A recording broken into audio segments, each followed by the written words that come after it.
নমস্কার বন্ধুরা, অনিফার্স world YouTube চ্যানেলে আপনাদেরকে স্বাগত। রোপা 2009 অনুযায়ী রাজ্য সরকারি পেনশনভোগী এবং ফ্যামিলি পেনশনার যারা রয়েছেন তাদের বকেয়া ডিয়ারনেস রিলিফ দেওয়ার বিজ্ঞপ্তি দিল রাজ্য অর্থ দপ্তরের পক্ষ থেকে। তো সহজ ভাষায় আমি আপনাদেরকে বোঝানোর চেষ্টা করব এই টোটাল বিজ্ঞপ্তিতে কি বলা হয়েছে। প্রথমে সাবজেক্টে কি লেখা হয়েছে দেখুন, রিলিজ অফ এরিয়ার ডিয়ার আন্ডার রোপা 2009 to the state government pensioners or family pensioners drawing pension or family pension from banks in KMC area, Kolkata municipal corporation.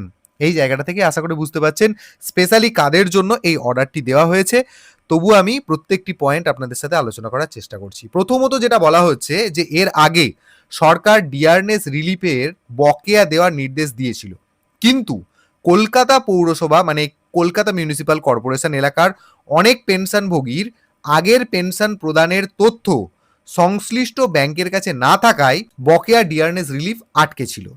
তাই সরকার সিদ্ধান্ত নিয়েছে যে পুরো হিসেব শেষ হওয়ার আগেই আপাতত আনুমানিক বকেয়ার 50% টাকা মিটিয়ে দেওয়া হবে। 1 এপ্রিল 2008 থেকে 31 ডিসেম্বর 2019 মানে রোপা 2009 সময়কাল, এই টাইম পিরিয়ডের যে বকেয়া 50% হয় সেটা মিটিয়ে দেবে। আর এটা শুধুমাত্র কেএমসি এলাকার ব্যাংকের মাধ্যমে পেনশন পাওয়ার যোগ্য পেনশনভোগী এবং ফ্যামিলি পেনশনারদের জন্য। এটা কিন্তু সবার জন্য নয়, কেবলমাত্র কেএমসি এলাকার ব্যাংকের মাধ্যমে পেনশন যারা পেতেন বা ফ্যামিলি পেনশন পেতেন তাদের জন্য পার্টিকুলারলি এটা। এরপর প্রশ্ন আসছে, এই যে বকেয়া 50% ডিয়ারনেস রিলিফ সরকার মিটিয়ে দেবে সেটার হিসেবটা কিরকম ভাবে করা হবে।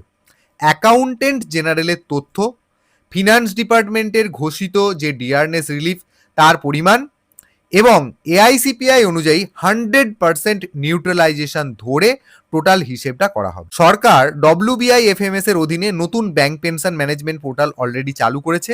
ব্যাংকগুলো পেনশনভোগীদের তথ্য যাচাই এবং আপডেট করবে, তারপর 50% ডিআর এরিয়ার সরাসরি ব্যাংক অ্যাকাউন্টে জমা করবে। পরে ব্যাংকগুলো পুরনো সমস্ত পেনশন প্রদানের তথ্য সরকারকে দিয়ে দেবে, আর সেই তথ্য যাচাইয়ের পর বাকি যে 50% বাকি রইল সেই 50% ডিআর এরিয়ার কিভাবে দেওয়া হবে সে বিষয়ে সরকার আলাদা বিজ্ঞপ্তি জারি করবে।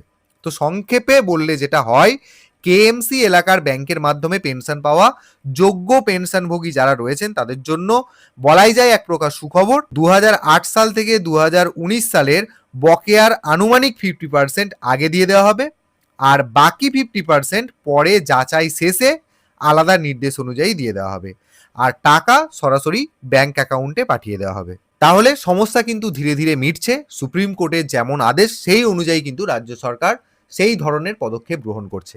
তাই ভিডিওটি আপনারা সকলের সাথে শেয়ার করুন এবং আপনারা যারা আমার চ্যানেলে নতুন তারা চ্যানেলটিকে সাবস্ক্রাইব করে নিতে ভুলবেন না।